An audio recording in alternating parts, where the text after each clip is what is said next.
Once again welcome back student. आज हम divisibility का लेक्चर 6 करेंगे, जिसके अंदर हम कुछ थ्योरम्स देखने वाले हैं जो कि जीसीडी से रिलेटेड है। जो लेक्चर नंबर 5 था उसके अंदर भी हमने कुछ थ्योरम्स देखी थी related to GCD and LCM. आज हम मेनली जो है जीसीडी के ऊपर जो थ्योरम्स होंगी, कुछ और थ्योरम्स आएंगी, उनके ऊपर उनके साथ डील करेंगे, ठीक है। और इसके अंदर जैसे कि गॉस थ्योरम होगी या फिर कुछ और रिजल्ट्स होगी, वो देखेंगे। तो स्टार्ट करते हैं सबसे पहले थ्योरम से। फर्स्ट थ्योरम है this is Gauss theorem. So Gauss theorem, next theorem is Gauss theorem. Gauss theorem क्या कहती है? अगर ए बीसी को डिवाइड करे, ठीक है, मतलब एक नंबर है जो कि इंटीजर है। इंटीजर का केस करें, पहले लेक्चर में हमने बताया था कि नंबर थ्योरी में हम इंटीजर्स के साथ डील करने वाले हैं। तो ए दो इंटीजर्स की प्रोडक्ट को डिवाइड कर रहे हैं। कहते हैं कि अगर ए का ना जीसीडी किसी एक नंबर के साथ 1 हो तो ए जो है दूसरे नंबर को क्या कर देगा? डिवाइड कर देगा। यानी ए किसको डिवाइड कर देगा? सी को। तो क्या करें, अगर ए एक इंटीजर है जो कि दो इंटीजर्स की प्रोडक्ट को डिवाइड कर रहे हैं और ए का किसी एक नंबर के साथ जीसीडी 1 है, तो ए दूसरे नंबर को क्या कर देगा? डिवाइड कर देगा। यानी यहाँ अगर ए का सी के साथ जीसीडी 1 है तो ए किसको डिवाइड करेगा? बी को डिवाइड कर देगा। जैसे कि एग्जांपल लेते हैं, एग्जांपल ले लिया, जैसे 2 है, 2 डिवाइड कर रहा है 14 को, ठीक है। 14 को हम लिख सकते हैं 2, 7 इंटू में 2 लिख सकते हैं, ठीक है। अब जो 2 है और 7 का जीसीडी कितना है? 1 है, यानी 2 किसको डिवाइड कर रहे हैं? 2 को डिवाइड कर रहे हैं, ठीक है। यही थ्योरम ये कह रही है। अगर ये कंडीशन आप ड्रॉ कर दो तो ये रिजल्ट जो है वो होल्ड नहीं करेगा। फॉर एग्जाम्पल जैसे 6 है, 6 दो नंबर की प्रोडक्ट दैट इज 2 और 3 को क्या कर रहे हैं? डिवाइड कर रहे हैं, ठीक है। लेकिन 6 का 2 के साथ जीसीडी देखें तो वो भी 1 नहीं आ रहा, मतलब जीसीडी कितना है इसका? 2 है। और 6 का जीसीडी 3 के साथ भी कितना है? 3 है। बस 6 का किसी एक के साथ भी जीसीडी 1 नहीं है, मतलब 6 इन दोनों में से किसी से भी को-प्राइम नहीं है। तो कहते हैं कि 6 प्रोडक्ट को तो डिवाइड कर रहे हैं, लेकिन 6 ना तो 2 को डिवाइड कर रहे हैं और ना ही किसको डिवाइड कर रहे हैं? 3 को। यानी यहां अगर कोप्राइम की कंडीशन हटा दी जाए तो ये रिजल्ट होल्ड नहीं करेगा, ठीक है। तो क्या करें, ए दो नंबर्स की प्रोडक्ट को डिवाइड करें और कंडीशन ये कंपल्सन है कि ए बी का जीसीडी 1 है, तो ए जो है बचे हुए नंबर को क्या कर देगा? डिवाइड कर देगा। अब हम इसका प्रूफ करते हैं। तो जो चीज दी हुई है उसका यूज करेंगे और ये पता होना चाहिए कि जो प्रूफ करना है उसको किस तरीके से प्रूव करना है, ठीक है। एक तो दिया हुआ है कि ए जो है बीसी को डिवाइड करे और दूसरी चीज दी हुई है कि ए बी का जीसीडी कितना है? 1 है, ठीक है। और प्रूव करना है कि ए जो है वो सी को डिवाइड करेगा, ठीक है। अब ए सी को जब भी डिवाइड करेगा, अगर हम शो कर पाए कि एक इंटीजर आएगा k such that c is equal to क्या हो जाए? के टाइम्स ऑफ ए के बराबर हो जाए। अगर ऐसा आप के फाइंड आउट कर पाए तो यानी ए सी को डिवाइड कर देगा, अदरवाइज ए सी को डिवाइड नहीं कर पाएगा, ठीक है। अब जो चीज दी हुई है उसका यूज करते हैं। तो क्या कह रहे हैं, ए बी सी को डिवाइड करे, तो डिविजिबिलिटी की डेफिनेशन कहते हैं कि इंटीजर आएगा K1 such that BC is equal to K1 times of क्या हो जाएगा? A हो जाएगा। अब हमें पता है कि ये BC है, यानी कहीं ना कहीं BC का यूज होना चाहिए और K1A है। आपको आंसर में सिर्फ C और किसका यूज करना है? KA का यूज करना है। अब एक थ्योरम होती है जिसका प्रूफ हम बाद में करने वाले हैं। वो थ्योरम क्या कहती है, अगर A और B दो इंटीजर्स हैं और उनका जीसीडी D है तो आपको उसके करेस्पॉन्डिंग दो इंटीजर्स मिलेंगे M और N, ठीक है। Such that D is equal to M times of A हो जाएगा प्लस क्या हो जाएगा? N टाइम्स ऑफ B हो जाएगा, ठीक है। क्या कह रहे हैं, अगर A B का जीसीडी D है देन उसके करेस्पॉन्डिंग आपको दो इंटीजर मिलेंगे। यूनिक जरूरी नहीं है बट आपको दो इंटीजर जरूर मिलेंगे, मतलब एग्जिस्टेंस की कंडीशन है। किस तरीके से मिलेंगे, सच दैट डी जो है this is m times of a plus क्या हो जाएगा n टाइम्स ऑफ b हो जाएगा। अब यहाँ d देखो, d की वैल्यू कितनी है 1 है, इसका मतलब 1 के लिए भी दो m और n मतलब इंटीजर एग्जिस्ट करेंगे such that 1 is equal to ma plus क्या हो जाएगा nb। अब आप यहाँ देखो हमें क्या चाहिए, bc चाहिए। bc जब आ सकता है जब अगर हम बोथ साइड किससे मल्टीप्लाई कर दे c से। तो नेक्स्ट स्टेप हमें फॉलो करना है कि आपको c से मल्टीप्लाई कर देनी है, यानी mac आ गया प्लस कितना आ गया nbc आ गया। अब हमें bc की वैल्यू पता है, bc की वैल्यू यूज कर लो, यानी c की value this is equal to mac plus में nbc हो गया कितना k1a। तो दोनों में से कॉमन क्या आ गया a आ गया और बच क्या गया mc प्लस में k1 इंटू में a हो गया है। ठीक है, अब m इंटीजर है, c integer, k1 integer, a integer, तो ये सम भी क्या आ जाएगा एक इंटीजर, यानी एक इंटीजर मिल रहा है such that this integral time of a this is equal to c, यानी आपको एक k मिल रहा है। k का काम कौन कर रहा है mc प्लस में k1a। तो डिविजिबिलिटी की डेफिनेशन कहती है कि a जो है वो c को डिवाइड करेगा। ठीक है, तो गॉस थ्योरम क्या कह रही थी कि गॉस थ्योरम कहती थी कि अगर a दो इंटीजर्स की प्रोडक्ट को डिवाइड कर रहे हैं और a का किसी एक के साथ जीसीडी 1 है तो a जो है दूसरे नंबर को क्या कर देगा डिवाइड कर देगा। सबसे पहले जो चीज गिवन है उसका यूज किया, दिया हुआ है कि a bc को डिवाइड कर रहे हैं, इसका मतलब डिविजिबिलिटी की डेफिनेशन से आपको एक इंटीजर मिल जाएगा k1 such that bc is equal to k1 times of a हो जाएगा। ठीक है, अब क्या दिया हुआ है ab का जीसीडी तो 1 भी दिया हुआ है, ab का जीसीडी 1 है। अब एक थ्योरम होती है कि अगर ab का जीसीडी d है तो उसके करेस्पॉन्डिंग आपको दो इंटीजर्स मिलेंगे mn such that d is equal to me plus क्या हो जाएगा nb। यहाँ d का काम कौन कर रहे हैं 1 कर रहे हैं, यानी 1 is equal to ma plus में क्या हो जाएगा nb। फिर यहाँ bc दिया हुआ था तो यहाँ से ये समझ आया कि bc तभी आ सकता है अगर हम बोथ साइड c से मल्टीप्लाई कर दें। तो हमने c से मल्टीप्लाई कर दिया, देन हमने क्या किया bc की वैल्यू उठा करके यहाँ पुट कर दी। ठीक है, तो यहाँ से क्या हो जाएगा a डिवाइड कर देगा किसको c को। तो ये क्या थी गॉस थ्योरम। अब नेक्स्ट थ्योरम है थ्योरम क्या कह रही है, if a m and n are non-zero integer, these are non-zero integers। ठीक है, देन कहते हैं कि GCD of a mn is equal to 1 if and only if GCD of am is equal to 1 and GCD of a and n is equal to 1। क्या कह रहे हैं, तीन नॉन जीरो इंटीजर्स लिए हुए हैं। ठीक है, कहते हैं कि a का किसी दो इंटीजर्स की प्रोडक्ट के साथ जीसीडी 1 है, वो कब होगा अगर a का हर एक मतलब m के साथ भी जीसीडी 1 आ जाए और a का मतलब इंडिविजुअल नंबर्स के साथ जीसीडी 1 आ जाए, यानी a का m के साथ भी जीसीडी 1 और a का n के साथ भी जीसीडी 1। एंड कन्वर्स मतलब अगर a का दो नंबर्स के साथ जीसीडी 1 आ रहा है तो उसकी प्रोडक्ट के साथ भी जीसीडी क्या आएगा 1 आएगा। अब हमें ये प्रूफ करना है, तो प्रूफ देखते हैं। तो सबसे पहले मान लिया कि a का m के साथ जीसीडी 1 है, ठीक है, और a का n के साथ भी जीसीडी कितना है 1 है। अब हमें प्रूव क्या करना है कि a का mn के साथ भी जीसीडी कितना आना चाहिए 1 आना चाहिए। ठीक है, तो मान लिया a का mn के साथ जीसीडी कितना आ रहा है d आ रहा है, तो अल्टीमेटली हमें क्या प्रूव करना है कि जो d है d की वैल्यू कितनी आनी चाहिए 1 आनी चाहिए। तो जो चीज दी हुई है इसका यूज करते हैं, तो क्या दिया हुआ है a mn का जीसीडी d है, इसका मतलब क्या हो गया d a को भी डिवाइड कर रहे हैं और d किसको भी डिवाइड कर रहे हैं mn को डिवाइड कर रहे हैं। ठीक है, तो यहां से आ गया d a को डिवाइड कर रहे हैं d mn को डिवाइड कर रहे हैं। अगर हम गॉस थ्योरम देखें, गॉस थ्योरम क्या कहती थी, अगर a bc को डिवाइड कर रहा है और अगर a का किसी एक नंबर के साथ जीसीडी 1 आ जाए तो a किसको डिवाइड कर देगा बचे हुए नंबर को यानी c को। तो अगर हम प्रूव कर दें कि d का जीसीडी m के साथ कितना है 1 है, तो d किसको डिवाइड कर देगा n को डिवाइड कर देगा।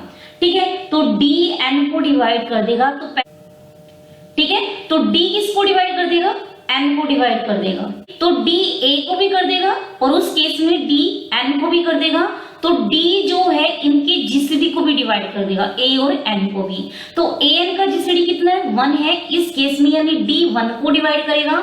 अब डी जीसीडी है, जीसीडी एक नेचुरल नंबर है, ऐसा नेचुरल नंबर जो 1 को डिवाइड करे वो खुद क्या होगा, 1 के बराबर, यानी डी की वैल्यू कितनी आ जाएगी, 1।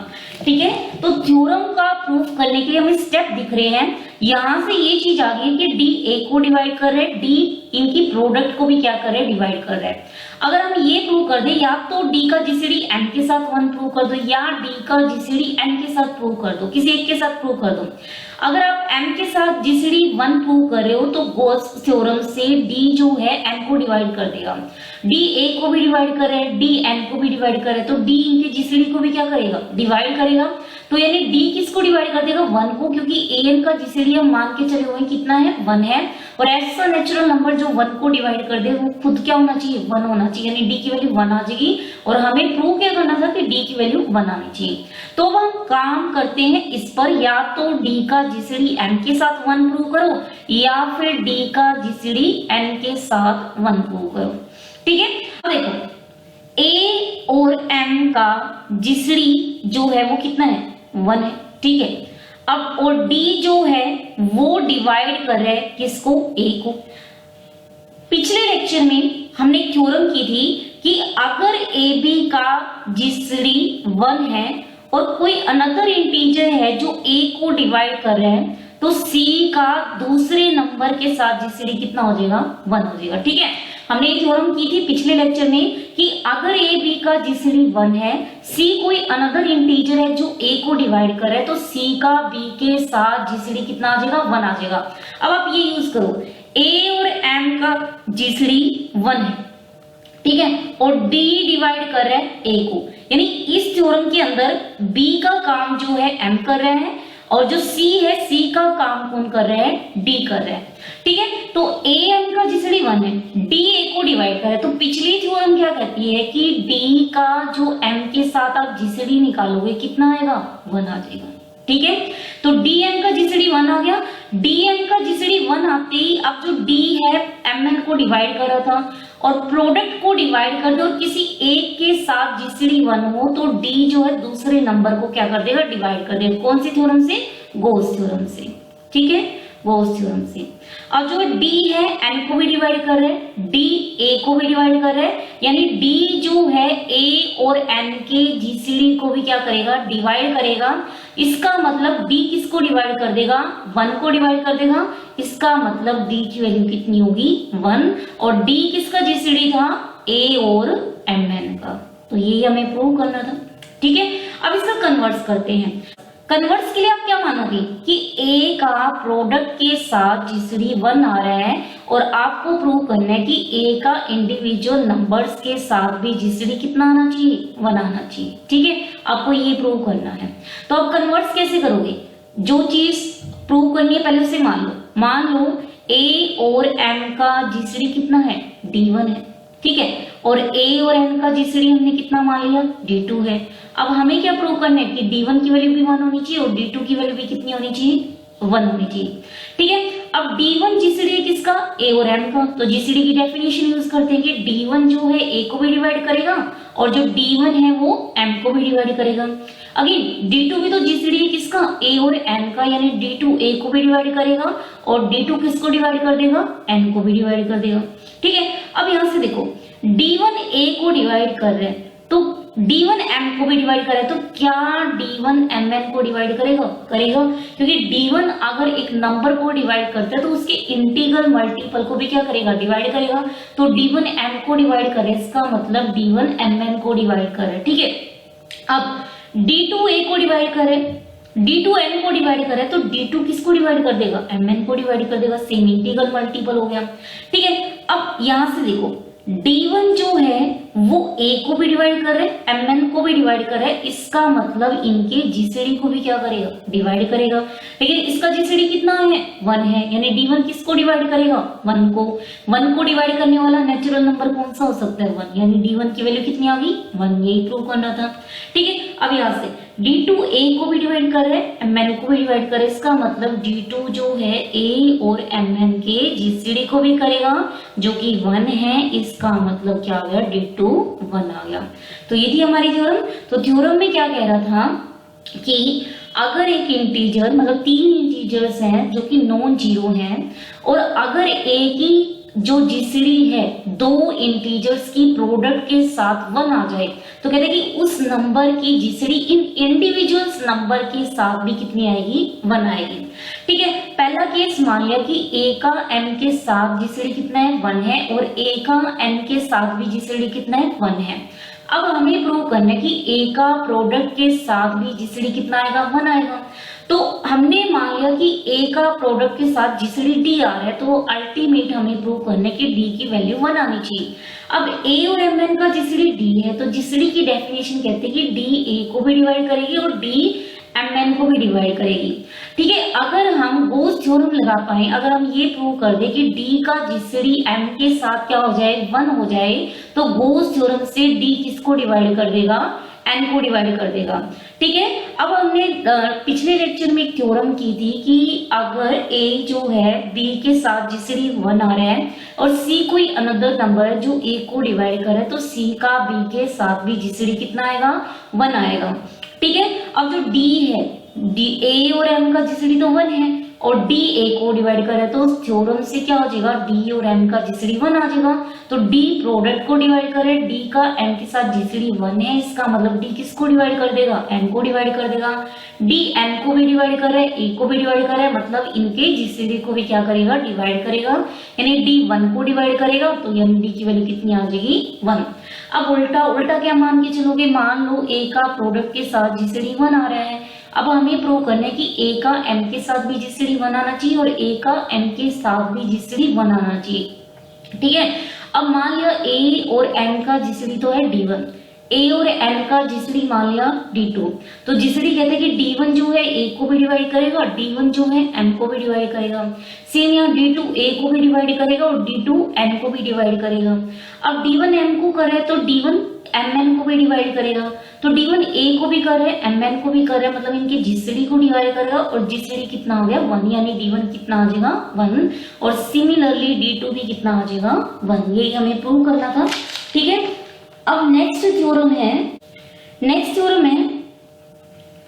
थ्योरम क्या कह रही है, अगर a c को डिवाइड करे, b c को डिवाइड करे, मतलब c a और b का कॉमन मल्टीपल है और ए बी का जीसीडी 1 हो जाए, तो ए और बी की जो प्रोडक्ट है ना, वो भी किसको डिवाइड करेगी, सी को डिवाइड करेगी। ठीक है, जैसे कि 3 है वो 6 को डिवाइड करे, 2 भी 6 को डिवाइड करे, और 3 और 2 का जीसीडी भी कितना है, 1 है। तो इससे क्या मिल गया कि 3 और 2 की जो प्रोडक्ट है ना, वो किसको डिवाइड कर देगी, 6 को डिवाइड कर देगी। ठीक है, अब हमें क्या करना है, इसका प्रूफ करना है। तो क्या चीज दी हुई है, ए सी को डिवाइड कर रहा है, बी भी सी को डिवाइड कर रहा है, और ए बी का जीसीडी कितना है, 1 है। आपको क्या प्रूव करना है कि ए बी जो है ना, वो सी को डिवाइड करना चाहिए, यानी जो सी है कोई इंटीग्रल मल्टीपल टाइम्स किसके बराबर आना चाहिए, ए बी के बराबर आना चाहिए। हमारा काम ये है। ठीक है, अब जो चीज दी हुई उसका यूज करते हैं। क्या क्या हुआ है, ए सी को डिवाइड करे, तो डिविजिबिलिटी की डेफिनेशन कहते हैं कि C this is equal to some integral times of A, और same C this is equal to some integral times of क्या हो जाएगा, बी, वेयर k1 k2 जो है वो क्या है, इंटीजर्स। ठीक है, अब हमें क्या चाहिए, ए बी चाहिए, कहीं ना कहीं हमें ए बी चाहिए, सी की वैल्यू ए बी होनी चाहिए।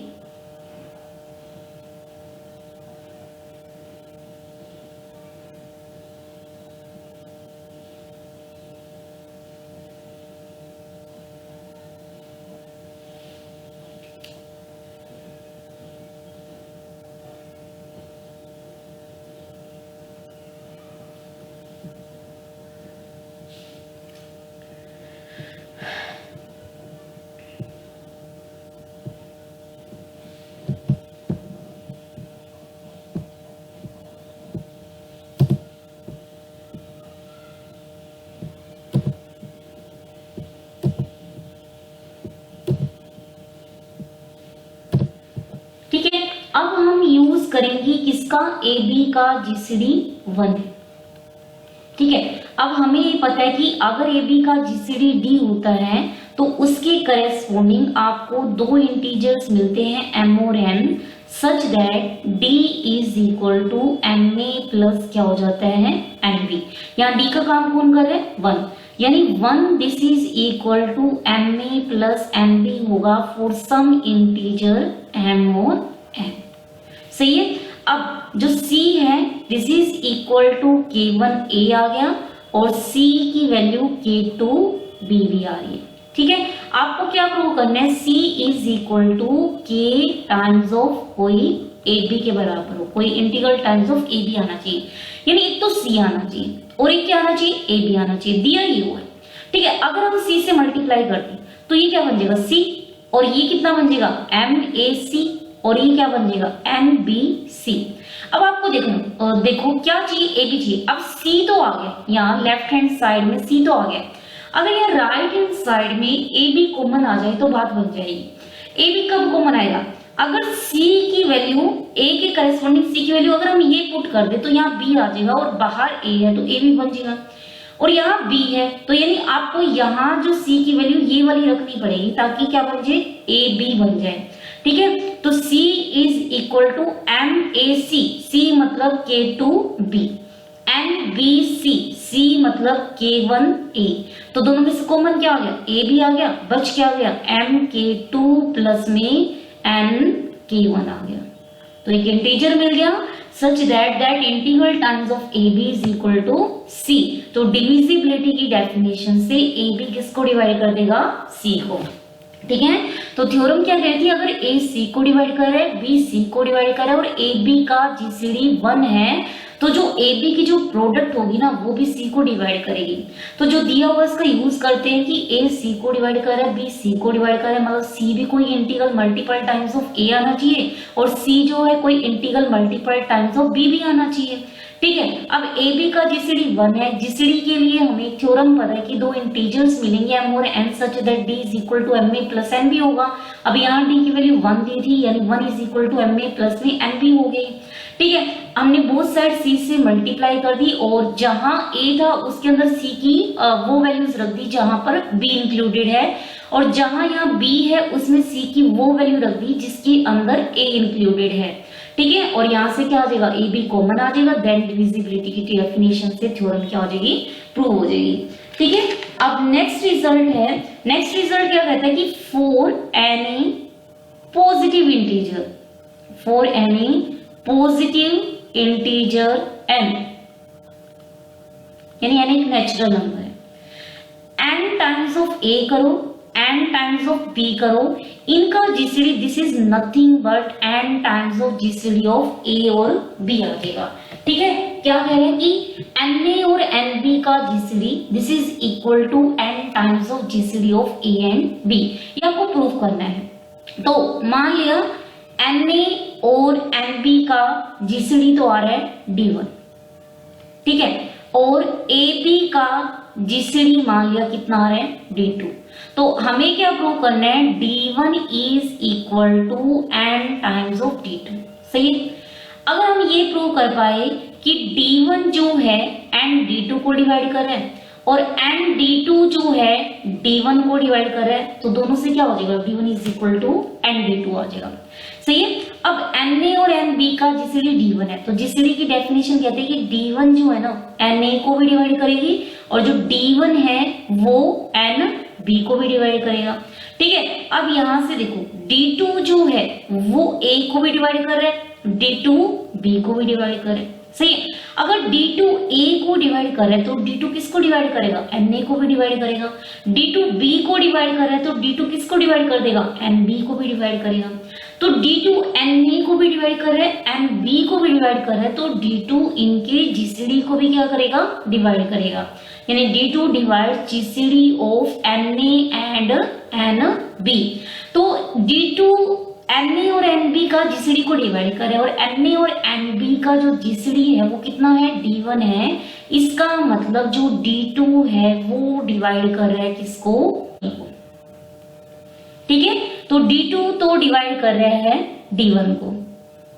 ठीक है, अब यहां से देखो, अगर हम ये प्रूव कर पाए ना, मतलब ये दोनों चीजें इसकी इक्विवेलेंट होगी कि D1 बाय N जो है वो D2 को डिवाइड कर दे और D2 जो है वो डिवाइड कर दे किसको, D1 बाय N को, क्योंकि यहाँ से D2 की वैल्यू कितनी प्रूव करनी है, D1 बाय में N प्रूव करनी है। अब D2 इंटीजर है तो यानी D1 बाय N भी क्या होगा, इंटीजर होगा। ठीक है, तो अल्टीमेटली आपको प्रूव करना है कि D1 बाय N D2 को डिवाइड कर दे और D2 जो है वो किसको डिवाइड कर दे, D1 बाय N को डिवाइड कर दे। ठीक है, अब हम इसको देखेंगे एक बार के लिए, इसका अगर यूज होगा तो कर लेंगे, अदरवाइज एज इट इज रहेगी। अब देखो D1 NA को भी डिवाइड कर रहे हैं, D1 NB को भी डिवाइड कर रहे हैं, इसका मतलब क्या हो गया, NA जो है कोई integral multiple times of D1 आ गया और NB जो है कोई इंटीग्रल टाइम ऑफ किसके आ गया, D1 के आ गया। ठीक है, अब इसका मतलब क्या हो गया है कि जो A है, this is A is equal to K1 D1 by N लिख सकते हैं। ठीक है, और जो B है this is equal to K2 D1 by में क्या हो गया है, N हो गया है। ठीक है, तो A की वैल्यू आ गई है, तो A की वैल्यू आ गई है, this is equal to K1 times of D1 by N, और जो B की वैल्यू आ गई है this is equal to K2 times of D1 by में N आ गया। ठीक है, अब देखो यानी D1 बाय N के लिए एक इंटीजर मिल रहा है K1 such that K1 times of this is equal to A, तो डिविजिबिलिटी की डेफिनेशन से D1 बाय N किसको डिवाइड कर देगा, A को, और यहाँ D1 बाय N किसको डिवाइड कर देगा, B को डिवाइड कर देगा। तो D1 बाय N A को भी डिवाइड कर रहे हैं, D1 बाय N जो है वो B को भी डिवाइड कर रहे हैं, इसका मतलब D1 बाय N जो है AB के GCD को भी क्या करेगा, डिवाइड करेगा। अब AB का आप GCD देखो कितना आ रहा है, D2 आ रहा है, यानी D1 बाय N जो है वो डिवाइड कर देगा किसको, D2 को डिवाइड कर देगा। अब हमें उल्टा प्रूव करना है, उल्टे के लिए क्या चाहिए हमें, अब हमें प्रूव करना है जो D2 है ना, D2 डिवाइड करेगा किसको, D1 बाय N को। ठीक है, तो अब हमें इसका उल्टा प्रूव करना है, यानी हमें प्रूव करना है कि जो D2 है वो डिवाइड करना चाहिए किसको, D1 बाय N को। अब D2 के अंदर GCD था किसका, A और B का, और जो D1 था वो GCD था किसका, NA और NB का। तो D2 GCD था A और B का, इसका मतलब जो D2 है वो A को डिवाइड कर रहा था और D2 जो है B को भी डिवाइड कर रहा था। ठीक है, तो इसका मतलब क्या हुआ, N D2 डिवाइड करेगा किसको, NA को, मतलब दोनों साइड हमने N से मल्टीप्लाई कर दी। N एक पॉजिटिव नंबर्स है, जीरो नहीं है, तो हम बोथ साइड क्या कर सकते हैं, मल्टीप्लाई कर सकते हैं कॉमन फैक्टर से। तो D2 अगर A को डिवाइड कर रहा है तो N टाइम्स ऑफ D2 किसको डिवाइड कर देगा, NA को। ठीक है, तो इसी तरीके से N टाइम्स ऑफ D2 जो है वो किसको डिवाइड कर देगा, NB को। तो देखो N D2 जो है वो NA को भी डिवाइड करे, N D2 जो है NB को भी डिवाइड करे, यानी N D2 जो है NA और NB के GCD को भी क्या करेगा, डिवाइड करेगा। तो यानी N D2 जो है ना किसको डिवाइड कर देगा, D1 को डिवाइड कर देगा। ठीक है, तो क्या चीज आ गई है कि जो D1 बाय N है वो D2 को डिवाइड कर रहा है, और जो N D2 है वो किसको डिवाइड कर रहा है, D1 को। ठीक है, अब देखो D1 बाय N D2 को डिवाइड कर रहा है, इसका मतलब एक इंटीजर C मिलेगा such that D2 is equal to C times of D1 by N हो जाएगा। इसका मतलब क्या हो गया, N D2 is equal to C D1 आ गया। तो डिविजिबिलिटी की डेफिनेशन से D1 डिवाइड करेगा N D2 को, और यहाँ कह रहे हैं कि N D2 D1 को डिवाइड करेगा। इसका मतलब क्या हो गया, N D2 is equal to D1, इसका मतलब N times of GCD of AB, this is equal to GCD of NA and NB। तो यही हमें प्रूव करना था। तो ये था आज का लेक्चर्स, कल के लेक्चर में हम इनसे रिलेटेड कुछ क्वेश्चंस करेंगे। So thank you students.